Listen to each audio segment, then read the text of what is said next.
So we're going to jump right into it today. Today we're going to talk a little bit about one particular type of commercial inspection, and that is nightclubs and lounges.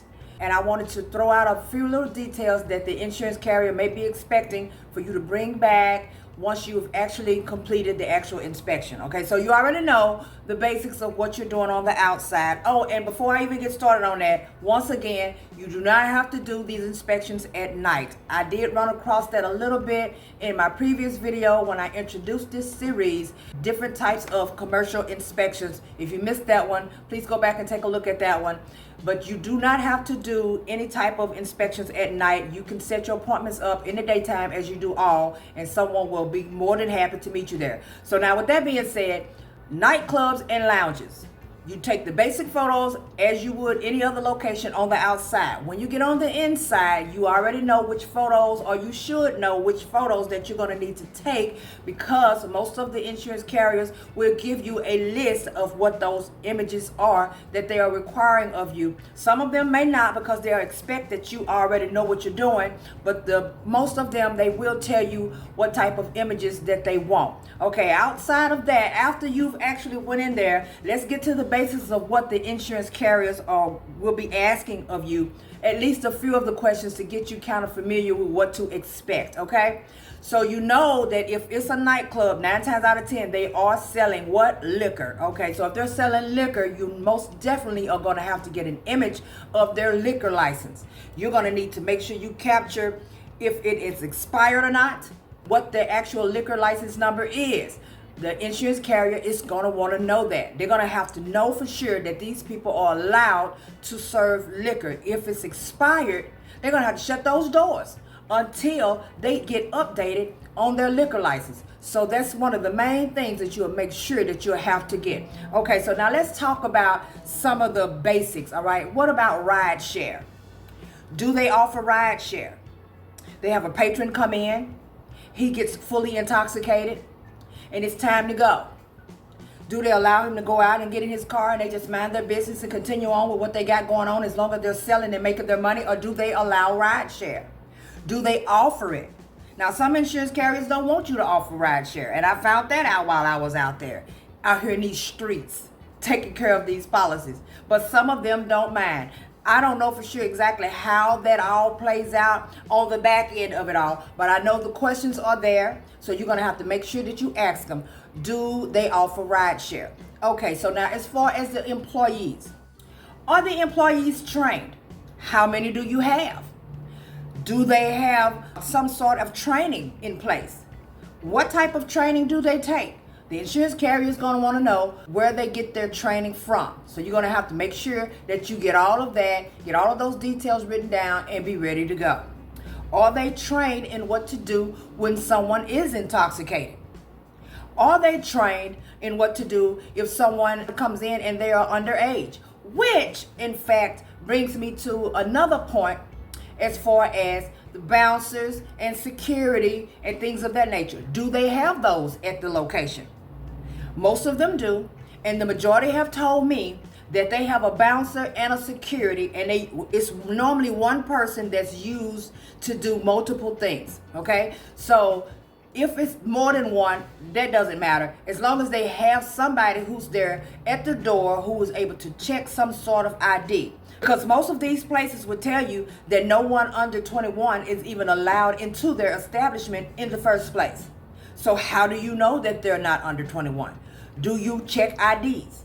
And if you check IDs, how are you able to distinguish between a real ID and a fake ID? Some of them will tell you that they use some sort of scanning system at the door to make sure that nobody gets in past the bouncer or the security unless they have a valid ID and they are of age. And once they get to the bar and get ready to order their drinks, they have to also reproduce their ID again at most of these establishments. Now, if they're truthful, I don't know. I just do my job, and this is what they tell me, okay? So they're telling me that they have to have the ID at the door, and they have to get it scanned through some little scanning machine, and then once they get inside, they get their ID scanned again before they buy their drinks. Okay, so now we have that established. We know what we're going to do with people who are drunk.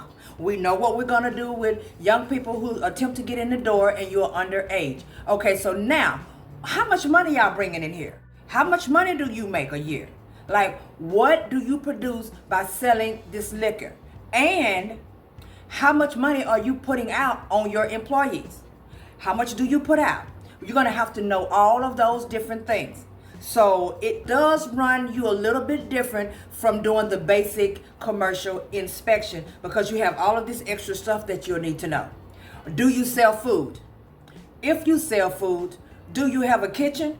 Because now if they have a kitchen, let's suppose they have a large kitchen and they actually sell food. You can come in there and you can drink. You got the music going. You're having fun with your friends, but you can also take a menu and order some food and they bring you out food. You know what that means? That means that they have a commercial kitchen in the back.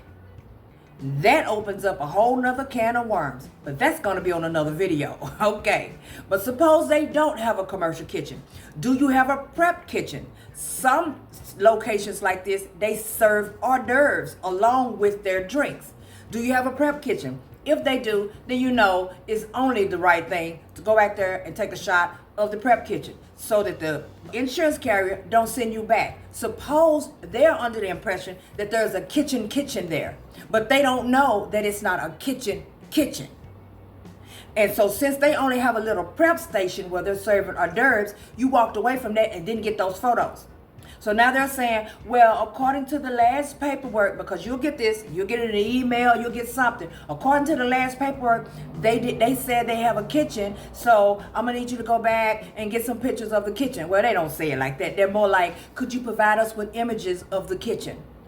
It's the same thing. It's saying, take your butt back and get the pictures. So when you see a prep station somewhere inside of there, take the pictures. If you don't see anything at all, don't let it cross your mind and don't ask. Please make sure you ask, do you serve food? No, we don't serve no food, so you don't serve hors d'oeuvres either. Because sometimes people are under the impression that serve food means an actual menu. And then they'll say, oh yeah, well we do that. Okay, well where do you prepare it at? Take me to the back. Okay, so now you also know you're going to be taking pictures of their stock, of their liquor stock, if they sell liquor and it's not just one of those brewski places. So outside of that, the next thing you're going to be worried about is what type of entertainment do they have? Do they just have DJs? Do they have live entertainment? I've ran across those who have DJ on particular days of the week. They have live entertainment of all different kinds on other particular nights of the week.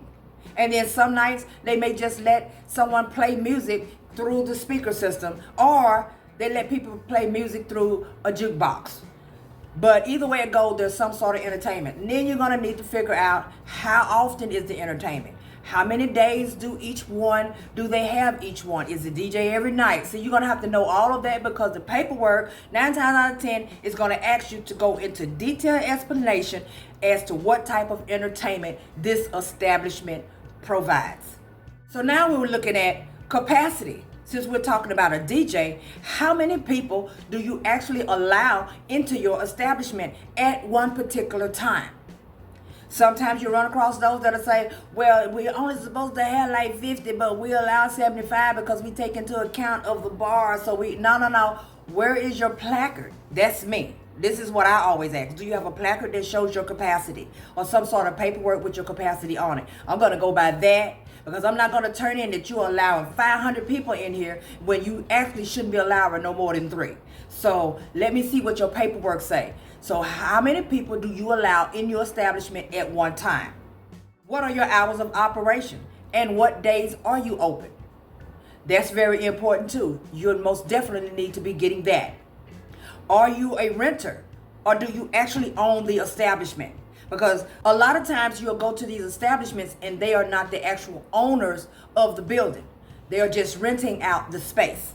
And because they're renting out the space and they are providing a service to the public, they have to get their own insurance. So you will need to know if they are actually the owner of the building or are they renting the space. Now let's talk about how many exits we have in here. How many exits do you have? Is it an exit in the back? Can we go out the back? Oh no, we can only go out the front. Now you already know these types of locations where people are gathering and they're doing all of this drinking. You have all of this entertainment going on. You have all of these different people from all walks of life walking in here. Suppose something pop off. How are they going to get out of here? Is everybody going to go out the front? We already know that we've experienced tragedies when it comes to that. So make sure that you find out, do they have a front and a back exit? If they have a back exit, you need to make sure you check it. I always take a picture of it because I've went into one where they had all kind of stuff piled up back there. Boxes, I mean, it was some stuff at the back exit. If something happens in that location, Lord forbid, you don't want stuff to happen to people, but things do occur. If it does, there's going to be one way out of there. Everybody going to see that light lit up that says exit in the back, and they're going to go run into that door. And everybody's just going to pile up back there because you got all of this junk in front of the door. So you have to make sure that everything is free of obstructions and everybody can get in and they can get out. All right. Do you have weapons in here? Do you keep weapons in your establishment? Most of them are going to tell you no. Even if they do, hey, what can you do? Just ask the question. You already know it's done. Basics of it all. Let's talk about that dance floor along with the entertainment. So now, if you got a DJ, where's the DJ booth? You got to snap a picture of that DJ booth. They want to see it. They want to make sure that it's actually a booth. And if they say, no, there's no dancing, but there's a booth, now you're going to have to ask them, okay? So there's no dancing. Nobody really dances in here. It's just more of a lounge than a nightclub. Okay, that's fine. But when the music starts popping and someone gets to feeling it, what are they doing? Just dancing in their seat.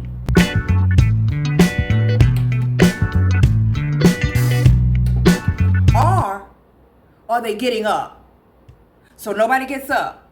I mean, I'll be going into detail with this because they will most definitely, when I say they, I mean that your company sometimes will ask you questions after you have turned in these paperworks and they want to know, well, there's a DJ booth and they said there's no dancing. Can you verify that there's no dancing going on? So I just make sure I ask up front. No dancing? Okay, good. If there is dancing, now we've opened up another new can of worms because they're going to want to know what is the square footage of the dance floor. So bring your little measuring wheel in there, bring your measuring tape, bring your laser, whatever you use, so that you can kind of measure off if you can't do an eye image and know offhand what you're looking at, so that you'll know exactly what the square footage is of the flooring. Or you could do one better and ask the person who you're in there with, do you know what size your dance floor is? And if you don't, would you have any type of paperwork that could probably help us out on that?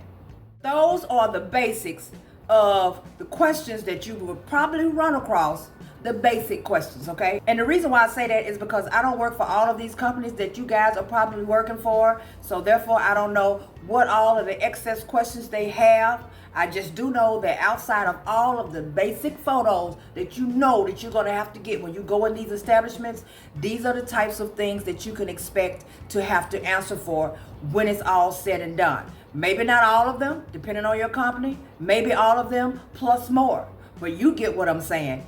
The inspection itself is very simple. As long as you follow the protocol, go through your paperwork and answer all of the questions, you will be good to go. And that is how you inspect a nightclub. And you guys know exactly what to do. Like, subscribe, turn on the notifications. I'll be bringing you another one back later. Thank you so much for watching. Enjoy the rest of your day.